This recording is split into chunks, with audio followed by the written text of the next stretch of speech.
Good morning student. Bhagwati शिक्षक प्रशिक्षण की ऑनलाइन क्लासेज अपनी इतने दिनों से चल रही हैं और अपने के साथ में 2 यूनिट कंप्लीट हो चुकी है और अपने कल 3rd यूनिट स्टार्ट कर दी। तो 3rd यूनिट हमने स्टार्ट कर दी तो उसमें अपन क्या पढ़ रहे थे? 3rd यूनिट का नाम क्या था? शैक्षिक तकनीकी या प्रौद्योगिकी। तो इसी के साथ में कल हमने उसका अर्थ और उसकी परिभाषा, उसका ऐतिहासिक पृष्ठभूमि जो थी, उन सब चीज़ों का अध्ययन कर लिया था। तो शैक्षिक तकनीकी क्या था और आज का हमारा प्रकरण क्या है? एम्स ऑफ एजुकेशनल टेक्नोलॉजी, यानी शैक्षिक तकनीकी के उद्देश्य।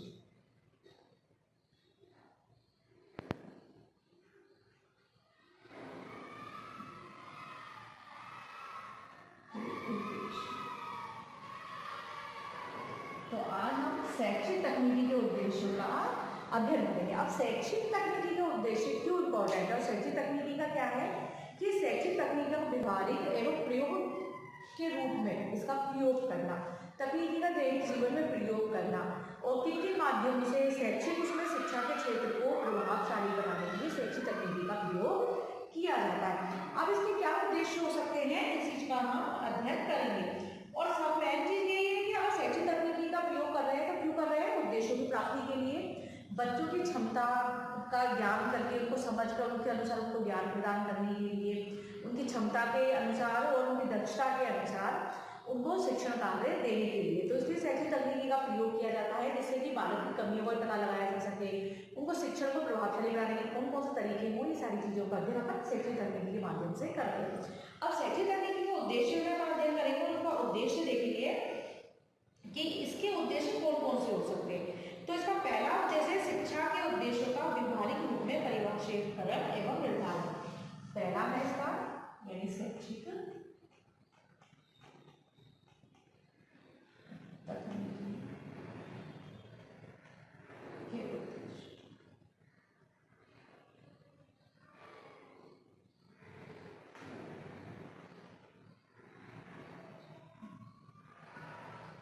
क्योंकि अपने उद्देश्यों का करना है तो उद्देश्य जरूरी है, उद्देश्य नहीं होंगे तो फिर कैसे प्रयोग कर सकते हैं? क्योंकि उद्देश्य का होना बहुत जरूरी होता है, क्योंकि शिक्षक प्रशिक्षण तथा अधिगम को अधिक से अधिक प्रभावशाली बनाने के लिए शैक्षिक तकनीकी सर्वोत्तम और प्रभावशाली पद्धति, प्रविधि और प्रणाली का विकास करती है। इसलिए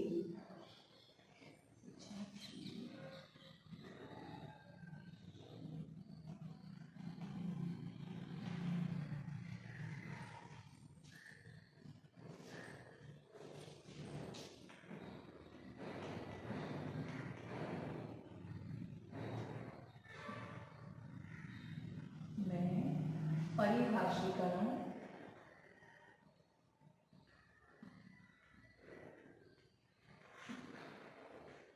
और निर्धारण।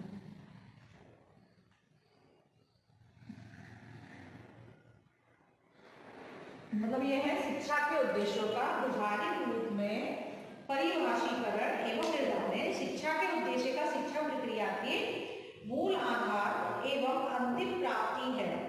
मतलब क्या है? उद्देश्यों की प्राप्ति की क्या है? उद्देश्यों की अंतिम प्राप्ति है। इसी उद्देश्यों को ध्यान में रखकर पाठ्यक्रम एवं शिक्षण विधियों का निर्धारण होता है और मूल्यांकन प्रक्रिया में भी शिक्षा के उद्देश्यों का विशेष महत्व है। शैक्षिक तकनीकी शिक्षा के उद्देश्यों को किसी ठोस आधार पर निर्धारित करके उन्हें व्यवहारिक रूप में परिभाषित करने और लिखने के लिए विधियों पद्धति प्रदान करती है, जिससे क्या हो सके? शैक्षिक तकनीकी जो विधियां हैं, अब विधियां कौन कौन सी है? ब्लूम विधि है, मेरियम है, ये सारी विधियां है, मिलर विधि है। तो इसके माध्यम से यानी बच्चों को शिक्षा के उद्देश्यों को व्यवहारिक रूप में परिभाषित कैसे करना है, कैसे नहीं करना है, कौन सी विधि प्रविधि से करना है और उद्देश्यों को प्राप्ति कैसे करनी है, कि इसमें शिक्षा के जो शैक्षिक तकनीकी के उद्देश्यों में है तो शिक्षा इसमें यही उद्देश्य है कि इसे व्यवहारिक रूप में परिभाषण और निर्धारण किया जा सके कि किस प्रकार से करना है, कौन सी विधियों के माध्यम से करना है।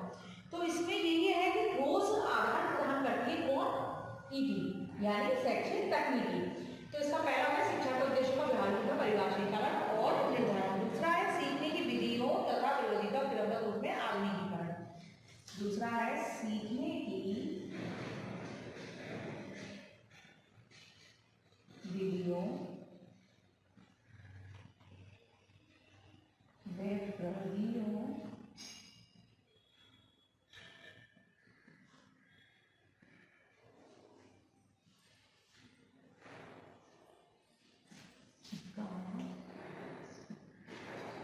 क्रमबद्ध रूप में आधुनिकीकरण।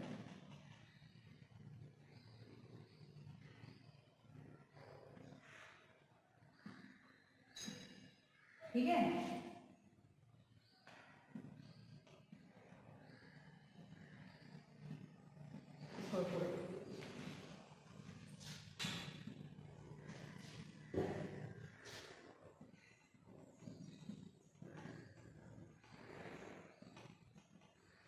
अब सीखने की विधियों में प्रविधियों का क्रमबद्ध रूप में आधुनिकीकरण।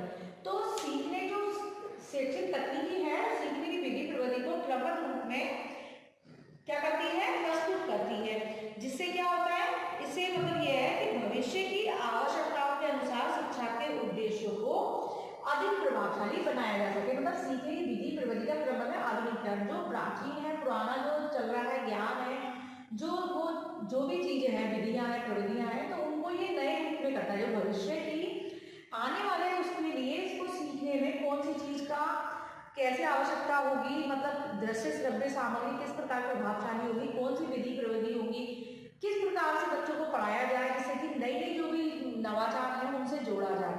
तो इसमें यही है कि शिक्षा जो शैक्षिक शिक्षा में तकनीकी का प्रयोग करते हैं, तो उसके माध्यम से जो सीखने की विधि प्रविधि है जो प्राचीन समय में चल रही थी उनको नए उससे जोड़कर, और जो नई नई चीज आविष्कार हो रहे हैं, जो शिक्षा में नए नए परिवर्तन आ रहे हैं, टेक्नोलॉजी जो प्रयोग हो रहे हैं, तो उनको किस प्रकार से आने वाले जीवन के लिए आवश्यक बनाए, उनकी आवश्यकताओं को कैसे पूरा करें, तो और शिक्षा के उद्देश्यों की प्रभावशाली बनाया जाए, इसके लिए नई नई प्रविधि को आज में सीखने की विधि व प्रविधि का क्रमबद्ध रूप में आधुनिकीकरण किया जाता है, जिससे कि उद्देश्य प्राप्त हो जाए। अब तीसरा पॉइंट है इसका, क्योंकि उद्देश्य जब है तो उद्देश्य बढ़ रहे हैं, तो उद्देश्यों की प्राप्ति के लिए समुचित व्यूह रचना का चयन एवं प्रयोग। उद्देश्यों की प्राप्ति के लिए, क्योंकि इतना तो हम समझते हैं शब्द से ही शैक्षिक तकनीकी और शिक्षा में तकनीकी का प्रयोग करना, तो यदि इसलिए शब्द से ही किस चीज का पता है कि शिक्षा के क्षेत्र में तकनीकी का प्रयोग कैसे करते हो, कौन से प्रयोग को व्यवहारिक जीवन से किस प्रकार जोड़ना है, सभी चीजों का अपन अध्ययन करते हैं।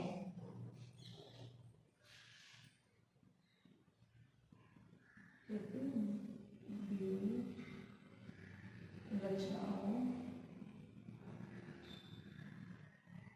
का चयन।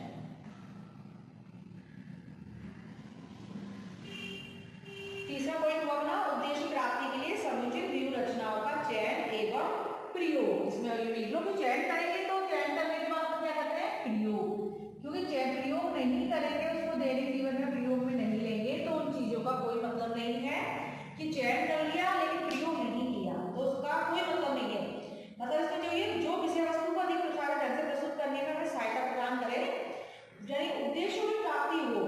जैसे कौन से उद्देश्य है, यानी जैसे कि विषय वस्तु है, कक्षा स्तर है, शिक्षक की योग्यता के आधार पर चयन, तो ये सारी चीजों के लिए यानी निर्माण करना, चयन करना, उपयोग करना, किन चीजों का जो शिक्षा के क्षेत्र में जो शिक्षक के लिए आवश्यक है, जो उद्देश्य शिक्षक को प्राप्त करने या विद्यार्थियों को प्राप्त करने, किस उद्देश्य, कौन से उद्देश्य, जैसे कि अपन के कौन से उद्देश्य है कि अपन को पढ़कर कुछ बनना है, तो उस लाइन में जैसे कि अपन को ये मालूम है कि हम लोग जो अध्ययन कर रहे हैं, आज हम बीएड, बीएससी, बीएड क्यों कर रहे हैं, बीए, बीएड क्यों कर रहे हैं, क्योंकि हमको आगे या तो अपन बीएड कर रहे हैं तो मालूम है कि हमको कि शिक्षक बनना है, एक अच्छा शिक्षक बनना है, तो उद्देश्य क्या है, अपना शिक्षक बनना, और उस उद्देश्य को पूरा करने के लिए हमें कौन कौन सी चीजों का चयन करना पड़ेगा, कौन से प्रयोग करने पड़ेंगे, तो विद्यार्थी जीवन से और जो सामाजिक वो है व्यूह रचनाएं हैं, समाज की रचनाएं हैं, जो व्यवहारिक जीवन में प्रयोग करेंगे, वो सारी चीजों का इसमें ये देखेंगे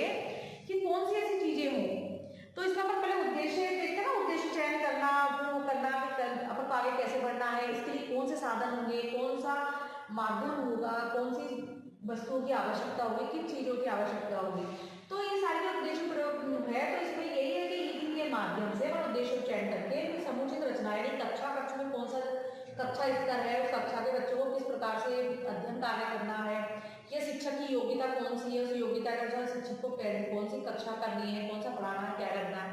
तो ये सारी चीजों की उद्देश्य प्राप्ति में ये हमें सहायक है, मतलब महत्वपूर्ण है। मतलब ये है कि उद्देश्यों किस प्रकार प्राप्त करना है, इसके लिए व्यूह रचनाओं का निर्माण करना और किस प्रकार प्राप्त कर सकते हैं, तो उन चीजों का चयन करना और उनका उपयोग करना भी महत्वपूर्ण है।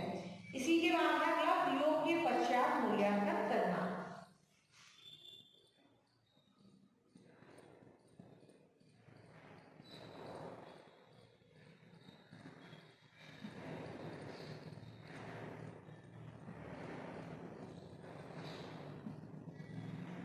तो प्रयोग के पश्चात मूल्यांकन कैसे करते हैं कि अपने जो भी किया, अपने कोई भी कार्य किया तो इसका मूल्यांकन कैसे कर सकते हैं।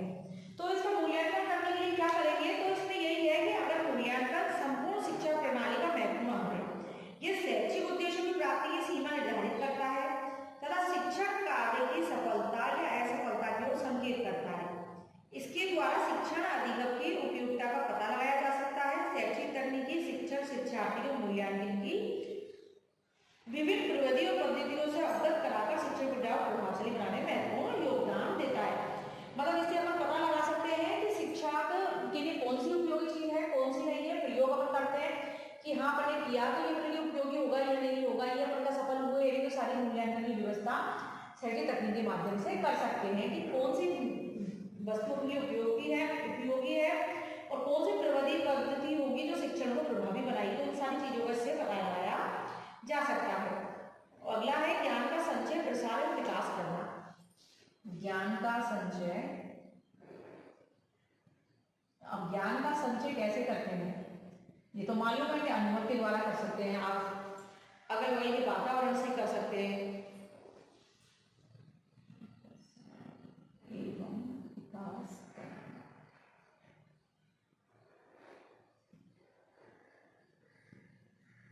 यानी ज्ञान का संचय किसी प्रकार से कर सकते हैं, कहीं भी कर सकते हैं। मतलब ज्ञान तो मुझे मालूम है कहीं से भी कहीं पे भी प्राप्त हो सकता है। क्यों, चलते फिरते रोड पे अपन चलते हैं तो भी हमको कोई ना कोई चीज़ सीखने को मिलती है कि क्या है क्या नहीं है। अपन अगल बगल जो चीज़ देखते हैं हर चीज़ से कुछ ना कुछ सीखने को मिलता है। तो ज्ञान का संचय, प्रसार और विकास कैसे करना हो, तो इसमें यही है कि आज का युग ज्ञान के विस्फोट का युग है, कहते हैं ना। तो शैक्षिक तकनीकी का महत्वपूर्ण उद्देश्य इस ज्ञान को संचित करना, प्रभावी ढंग से एक दूसरे को हस्तांतरित करना तथा समय समय पर उसमें विकास करके नई नई दिशा प्रदान करना है। यानी व्यक्तिगत भिन्नता का पता लगाना कि आवश्यक क्षमताओं का शिक्षण कार्य कैसे किया जाए। तो ये सारी चीज कहाँ से होती है, अपने शैक्षिक तकनीकी के माध्यम से। तो इसी प्रकार से जो ज्ञान का संचय किया है, जो कहते हैं ज्ञान का उसका प्रसार विकास किस प्रकार करना है, तो इसमें इस चीज का समय समय पर और इनसे अपन विकास करके नई नई दिशा प्रदान कर सकते हैं। तो उद्देश्य है शैक्षिक तकनीकी के, तो इनमें यही है कि अपन शिक्षा प्रशिक्षण प्रक्रिया को व्यवस्थित करके उसे प्रभावशाली कैसे बनाएं, तो इसलिए है ये उद्देश्य। अगला पॉइंट है ना, पाठ्य वस्तु का विश्लेषण कर तत्वों एवं अंगों को क्रमबद्ध रूप प्रदान करना।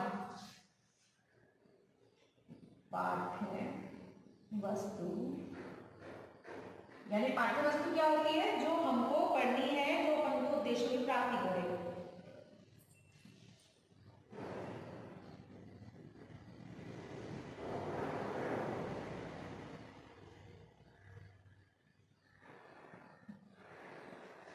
पाठ्यवस्तु का विश्लेषण कर तत्वों एवं अंगों का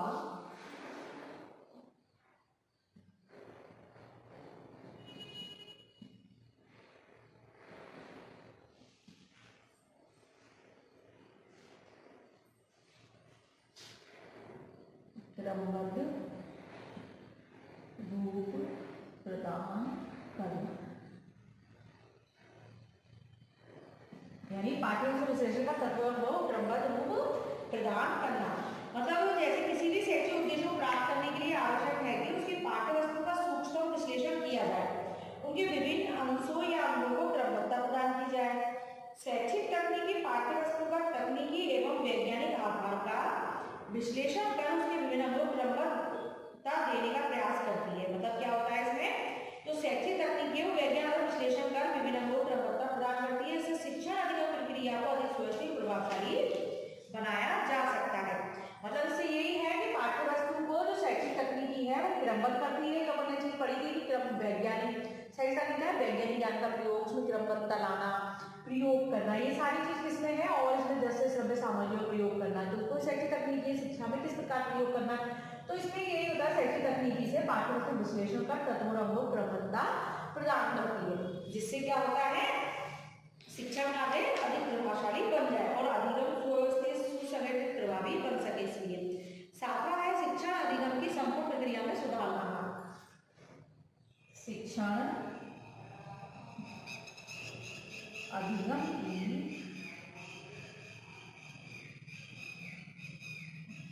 संपूर्ण प्रक्रिया में सुधार लाना।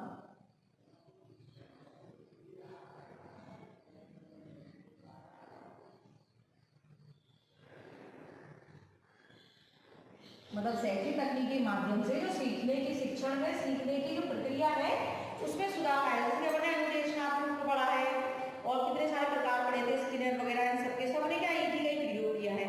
तो शैक्षिक तकनीक का उद्देश्य केवल शिक्षा और शिक्षण के विभिन्न अंगों को प्रभावशाली बनाना है, बल्कि संपूर्ण शिक्षण अधिक प्रक्रिया को प्रभावशाली बनाना है। तो ये एक दिशा प्रदान करता है हमको किसमें, सीखने के में, कि बच्चों को किस प्रकार सिखाया जाए, कैसे सिखाया जाए, इन सारी चीजों का अध्ययन इसके माध्यम से किया जाता है कि बालक का जो सीखने का प्रक्रिया है, संपूर्ण प्रक्रिया कैसे है कि शिक्षक स्टार्ट करते हैं, कक्षा में प्रवेश करते हैं, विद्यार्थी को फिर क्या करते हैं कि पूर्व ज्ञान से प्रश्न पूछते हैं। तो शिक्षण अधिगम की संपूर्ण प्रक्रिया में सुधार, तो सुधार कैसे आया कि अपन को मालूम है पहले जो प्राचीन समय था तो उसमें क्या होता था कि गुरुजी कहाँ बैठाते हैं, जैसे कि खुले वातावरण था प्रकृति के उसमें, मतलब जैसे कि उसमें सुविधाएं ज़्यादा नहीं होती थी, वृक्षों के नीचे इनके नीचे अध्ययन की व्यवस्था होती थी और गुरु अपना व्याख्यान देते थे और गुरु उपदेश देते थे, उनको उससे ही वो पढ़ते थे और सब करते थे। उसमें विद्यार्थी को बोलने की ज़्यादा अनुमति नहीं थी, बोलते थे तो उनको उसमें दंड दिया जाता था उसमें कि बालक उनके विरोध कर रहा है किसका, गुरु का। तो इसलिए जो अधिगम प्रक्रिया थी, लेकिन अब जो सीखने के शिक्षण की अधिगम प्रक्रिया है उसमें यही है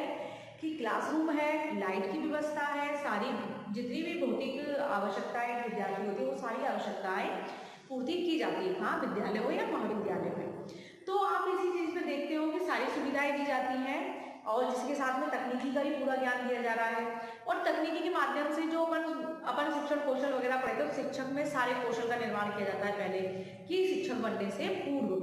तो उसी के साथ में शिक्षक को मालूम है कक्षा में प्रवेश करेगा तो विद्यार्थियों को कैसे पढ़ाना है, उनसे पूर्व ज्ञान से स्टार्ट करना है, ब्लैक बोर्ड का प्रयोग कैसे करना है, कौन से कौशल से उनको पढ़ाना है, यानी दैनिक पाठ योजना जो है उसको पूरा एक क्या कर लेते हैं, उसका एक डायग्राम बना देते हैं कि अपन को दैनिक पाठ योजना में ये कार्य करना है, इतना चैप्टर पढ़ाना है, उसकी रूपरेखा तैयार की जाती है जिससे कि वो। तो इसलिए शिक्षण अधिक संपूर्ण प्रक्रिया में सुधार नीति के माध्यम से लाया जाता है, क्योंकि तकनीकी है वो, चाहे वो तकनीकी ये नहीं है कि कोई सामग्री वैसे प्रयोग है, लेकिन तकनीकी के माध्यम से ये है वो क्रमबद्धता सुव्यवस्थित और प्रभावशाली बनाने के लिए तकनीक का प्रयोग होता है। तो इससे जो शिक्षण अधिगम की प्रक्रिया है उसमें काफी सुधार आया है और इसमें सुधार से यह है कि बालक को कई प्रकार की सामग्रियों से अध्ययन हो रहा है, जैसे श्रव्य सामग्री मिल जाती है, कई डायग्रामों के माध्यम से समझाया जा सकता है।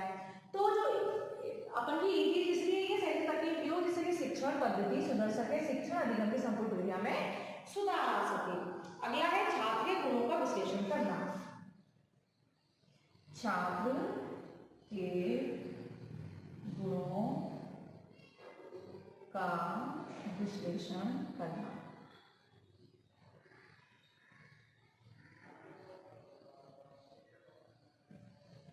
तो छात्र के गुणों का विश्लेषण एक तकनीकी के माध्यम से छात्र के अंदर जो गुण है उनका विश्लेषण किया जा सकता है, उनके गुणों को जाना जा सकता है कि तकनीकी मतलब शैक्षिक तकनीकी छात्र गुण, क्षमता, निष्पत्ति, कौशलों का विश्लेषण करने में सहयोग प्रदान करती है कि बालक में कितने कौशल है, उसकी समस्याएं क्या है, उसकी क्षमताएं क्या है, उसके गुण क्या है, ये सारी चीजों का अध्ययन तकनीकी के माध्यम से किया जा सकता है और उनको समझा जा सकता है।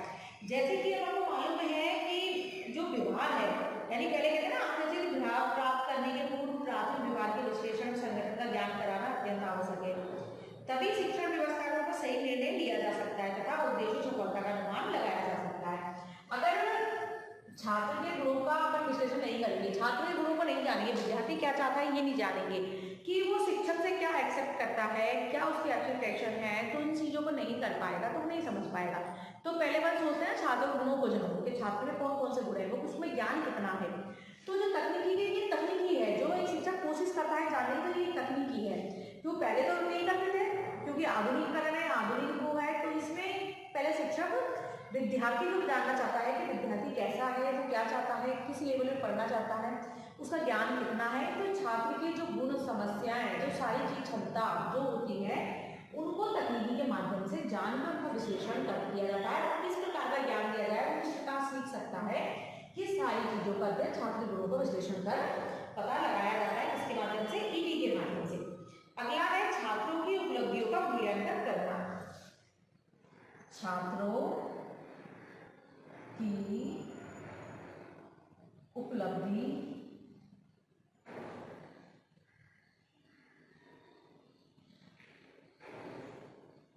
का मूल्यांकन करना।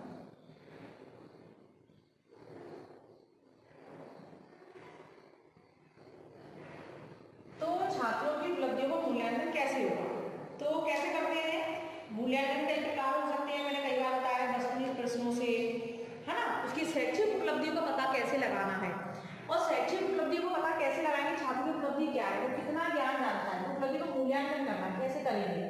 कई विधियां हैं, कई प्रकार के टेस्ट हैं, करते हैं अंतर्मुखी बालक के, बहिर्मुखी बालक के टेस्ट आते हैं, कई प्रकार के प्रश्न वाली वो होती है, कई में वस्तुनिष्ठ है, कोई में लघु है, किसी भी इस प्रकार के साक्षात्कार के माध्यम से। तो कई प्रकार हो सकते हैं उपलब्धि को मूल्यांकन से, कि छात्र कितना जानता है, कितना नहीं जानता है, उसने कितना सीखा, उसका व्यवहार पहले कैसे था, अब कितना परिवर्तन आया, मतलब पाठ्य वस्तु में उसको कितना समझ में आया, कितना नहीं आया। एक शिक्षक अगर कक्षा में होता है तो छात्र को देखा से उसने एक चेक करा, उसमें से बोध प्रश्न कर लिए, व्याख्यान कौशल हुआ तो उसमें से बोध प्रश्न पूछ लिए। तो ये सारी चीज होती है, मतलब चलते चलते बोध प्रश्न कर लेना, उनसे पूछ लेना, मतलब टॉपिक में चल रहा है उसके बीच में से निकाल, जिससे पता लग जाता है कि छात्र ने कितना सीखा, कितना नहीं सीखा। तो इसी प्रकार से मूल्यांकन किया जा सकता है। और लेकिन तरीका कुछ भी हो सकता है कि तरीके कौन सी तरीके हैं, प्रश्न वाला है या मौखिक है या लिखित है या फिर कोई कुछ भी प्रकार हो सकते हैं। मतलब इसमें मूल्यांकन करने के लिए शिक्षक मतलब छात्र की उपलब्धि का मूल्यांकन कैसे किया जाए, ये सिर्फ जो शिक्षक होते हैं उनको ऊपर डिपेंड करता है। लेकिन ये उपलब्धि मूल्यांकन पता कर सकते हैं जैसे शैक्षिक तकनीकी के माध्यम से। तो तकनीकी का मतलब यही है कि हम कुछ भी इसमें पता कर सकते हैं, तकनीकी से ज्ञान क्रमबद्ध सुव्यवस्थित बन जाता है और तकनीक के माध्यम से हम बालक के अंदर की उपलब्धियों को जान सकते हैं, उनके गुणों को जान सकते हैं, उनके अच्छाइयों को जान सकते हैं, उनकी समस्याओं को जान सकते हैं, सारी चीज़ों का अपन अध्ययन कर सकते हैं इसमें। और उससे जान जाएंगे तो अपन उनकी समस्याओं दूर करेंगे तो शिक्षण कार्य बहुत अच्छा रहेगा। अगला पॉइंट है अपना 10वां, इसमें है पुनर्वलन प्रविधि का चयन प्रश्नों की व्यवस्था करना। पुनर्वलन प्रविधियों का चयन। अब पुनर्वलन प्रविधि का चयन ये पॉइंट अपने हर टॉपिक में आया है, ये मैंने आपको बहुत बार समझा दिया है। एवं पृष्ठ पोषण की व्यवस्था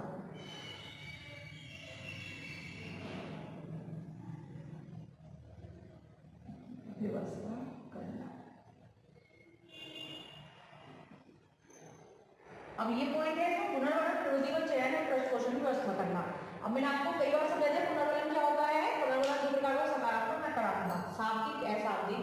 ये भी है कि मतलब कैसे करते हैं, मैंने आपको ये पूरा डिटेल से बहुत अच्छे समझाया था। लेकिन जो तकनीकी है, जो पुनर्वलन है, तकनीकी का ही वो माध्यम है। तकनीकी है कि हाँ बालक को प्रोत्साहित करने के पुनर्वलन दिया जाए। अगर बच्चा अच्छा प्रदर्शन करता है तो उसको शाबाश, ठीक है, बहुत अच्छा, एक्सीलेंट, ऐसे हम बोल सकते हैं। और तो इसमें प्रविधि का चयन करना है कि पुनर्वलन प्रविधि कौन कौन सी, सकारात्मक होगी और किस माध्यम से उसको प्रोत्साहित करना है कि बालक ज्यादा सीखे। और उसको फीडबैक की व्यवस्था है, नहीं उसको पुनर्वलन से क्या होगा, उसको जो फीडबैक मिलेगा, पृष्ठ पोषण मिलेगा, तो यही है कि बालक उसमें समझेगा कि पुनर्वलन विधियों जैसे कि बच्चा अच्छे से अच्छा करता है, पृष्ठ पोषण अगर फीडबैक मिलता रहेगा तो बालक उसको और अच्छा करने की कोशिश करेगा। क्योंकि पुनर्वलन में एक बालक को प्रोत्साहित करता है। ये मालूम है कि कमजोर बालक जो होंगे तो अगर उनको प्रोत्साहित करेंगे वो भी अपनी शिक्षा में अच्छा प्रदर्शन करेंगे। तो उद्देश्यों की प्राप्ति के लिए, पूर्ति के के लिए छात्रों की उपलब्धि को बढ़ाने हेतु विषय वस्तु के कमजोर पक्षों को मजबूत करने हेतु शैक्षिक तकनीकें विभिन्न प्रणालियों की व्यवस्था करती है तथा उनके पृष्ठ पोषण का आयोजन भी करती है। इस प्रकार शैक्षिक तकनीकी शिक्षा के आद्य उद्देश्यों को प्राप्त करने की भी योजना निर्मित करती है। तो यही कहा जा सकता है कि शैक्षिक तकनीक का उद्देश्य प्रत्येक तत्व की उसकी खोज करके उसको गहराई तक पहुंचाना, फिर बिखरे हुए तत्वों को अपनी क्रियाशीलता द्वारा एक नवीन खोज तक पहुंचाना, अंत में वास्तविक जीवन में इसका व्यवहारिक रूप में क्रियान्वयन करना ही शैक्षिक तकनीकी का उद्देश्य है। मतलब व्यवहारिक जीवन से जोड़ना ही शैक्षिक तकनीकी का उद्देश्य है और इसके माध्यम से सारे उद्देश्यों की प्राप्ति की जा सके शिक्षा के क्षेत्र में। तो ये सारी चीजें अपने अध्ययन करिए। 10 पॉइंट होगा शैक्षिक तकनीकी के उद्देश्य। इसी प्रकार से और क्या हो सकता है अपने शैक्षिक तकनीकी में, तो इन चीजों को और अपन देखते हैं क्योंकि इसमें ये तो बहुत पता लग गया कि जिससे शिक्षण अधिगम को प्रभावशाली बनाया जाता है, सामग्रियों का सहायक सामग्री का प्रयोग किया जा सकता है, विधि प्रविधियों का क्रमबद्धता से और उद्देश्यों की प्राप्ति में, ये सारी चीजें हमने अध्ययन कर ली। इसी के बाद भी अब इसमें ऐसे उद्देश्य हैं कि इसमें कैसे, तो शिक्षण प्रशिक्षण को सरल, स्पष्ट, बोधगम्य, रुचिकर बनाया जाता है। इससे शैक्षिक तकनीक का स्पष्ट भी, बोधगम्य, रुचिकर तकनीकी के माध्यम से। और इसमें विद्यार्थी जितना होता है वो अच्छे से अच्छा प्रदर्शन करने सोचते हैं और ज्यादा से ज्यादा सीखते हैं। कमजोर बालक भी होगा तो तकनीक माध्यम को भी जल्दी से कैच कर लेगा और जल्दी सीख लेगा। तो इसी प्रकार से क्या होता है कि जैसे बच्चों को लिखना सिखाना है तो इतने समझ आता तो तकनीकी माध्यम से बालक को जल्दी से लिखना भी सिखाया जा सकता है। आजकल बालक में स्मार्ट क्लासेस वगैरह हैं, वो सब है, तो बालक को उनमें रुचि ज्यादा लेता है कि कहते सामने चीज दिख रही है, मतलब कैसे भी फॉक्स वगैरह डाल के पीपीटी के माध्यम से, किसी के माध्यम से भी आप उसमें पढ़ा सकते हो, नेट पे सर्च करके उसमें दिखा सकते हो बात। तो उसमें क्या बालक अपने आप लिखता है, बच्चा बहुत जल्दी सीख जाता है। जैसे कि आज के बच्चों को मालूम है छोटे छोटे बच्चे मोबाइल चलाना ये भी सीख जाते हैं, तो सब क्या है, वो टेक्नोलॉजी है तो उनको उसमें इंटरेस्ट आता है तो जल्दी सीख जाता है। तो इसमें यही है कि बालक इसके माध्यम से जल्दी सीख जाता है और इसमें यही है कि बालक की गुण, क्षमता, उपलब्धि, कौशलों का विश्लेषण कर सकते हैं और इसका यही क्रमबद्ध व्यवस्थित कर सकते हैं अपने ज्ञान को, उपलब्धियों को, शिक्षण कार्य को नियोजित करना, ये सारी चीज अपन के ईडी में आती है। तो शैक्षिक तकनीकी के उद्देश्य अपन के ये हो गए 10 उद्देश्य हैं। तो 10 उद्देश्यों को आप नोट कर लेना, देख लेना और आपको समझ में आ गया होगा शिक्षा के उद्देश्यों का व्यवहारिक रूप निर्धारण करना, पहला पॉइंट है इसका। दूसरा है सीखने की विधि प्रविधि को क्रमबद्ध रूप में आधुनिकीकरण, कि मतलब जो विधि पुरानी थी उनको नए उससे जोड़ना, उनको तरीका उसका बदलना, उनको तरीका सिखाना, ये सारी चीजों का प्रयोग एक तकनीकी माध्यम से किया जाता है। मतलब तकनीकी का उद्देश्य है ये सारे उद्देश्यों की पूर्ति करना और उद्देश्य प्राप्ति के समुचित व्यूहरचना का चयन में प्रयोग करना कि कौन से उद्देश्य प्राप्ति में कौन से साधन होंगे, कौन से साधन होंगे, किन माध्यम से अपन पहुंच सकते हैं, सारी चीजों का अध्ययन करना। प्रयोग के पश्चात मूल्यांकन करना, तकनीकी में जो भी प्रयोग कर रहे हैं उसके बाद अपन को क्या मूल्यांकन में कितना सीखा, कितना प्रभावशाली रहा अपना अध्ययन, इन सारी चीजों का भी अध्ययन करना। तो और फिर अगला जो पढ़ना पॉइंट था इसमें 5वां था कि ज्ञान का संचय, प्रसार एवं विकास करना, कि तकनीकी में कितना ज्ञान का अपन का जो ज्ञान है ना विस्फोट अब इतना है कि बच्चा कहीं पे भी ज्ञान ले सकता है। उसको ये नहीं है कि उसमें औपचारिक ही हो, जो शिक्षा का माध्यम औपचारिक अनौपचारिक शिक्षा पढ़े, औपचारिक 3 प्रकार की पढ़ी है, तो जरूरी है कि बालक तो बच्चा विद्यार्थी जो भी है वो कहीं से भी ज्ञान ले सकता है। इसलिए अपन है दूरस्थ शिक्षा पढ़ते हैं, समीपवर्ती पढ़ते हैं, तो दूर बैठ के भी हम शिक्षा ग्रहण कर सकते हैं, लाइव क्लासेस देख सकते हैं, सारी चीज़ों का अध्ययन करते हैं। जैसे कि अपन के वीडियो चल रहे हैं, अभी वीडियो बनाना है और बच्चे तक पहुँचाना है, अपना सिलेबस पूरा हो रहा है और सिलेबस के साथ में आपको ये सारी चीज़ें समझ में भी आ रही होगी। मतलब 30 यूनिट चल रही है, अब 2 यूनिट अपन की हो गई है, तो इसका मतलब अपन जो अपन का पेपर है अधिगम और शिक्षण यानी सीखना और अध्यापन, इसका अर्थ होता है यानी अधिगम और शिक्षण, teaching and learning and teaching. तो इसी हिसाब से हम समझ रहे हैं सारी चीज के उद्देश्य क्या है क्या नहीं है। स्टार्टिंग से अपने शिक्षण अधिगम से सीखना सिखाना क्या है, शिक्षण कार्य कैसा होता है, कौशल कैसे होते हैं, सूक्ष्म शिक्षण क्या है, अभिक्रमित अनुदेशन क्या है, बालकों को मतलब किस प्रकार से सिखाना है। तो ये सारी चीज अपन का जो पूरा पेपर है ये पूरा ही सीखना और अध्यापन कार्य कराना है कि विद्यार्थी में किस प्रकार से सिखाया जाए, किस प्रकार से अध्ययन किया जाए। तो आज तक के उद्देश्य पूरे हो गए, ये 10 उद्देश्य है। इसी के साथ में आज का टॉपिक खत्म होता है और कल अपना अगला टॉपिक देखेंगे और ये अपन के उद्देश्य पूरे हो गए।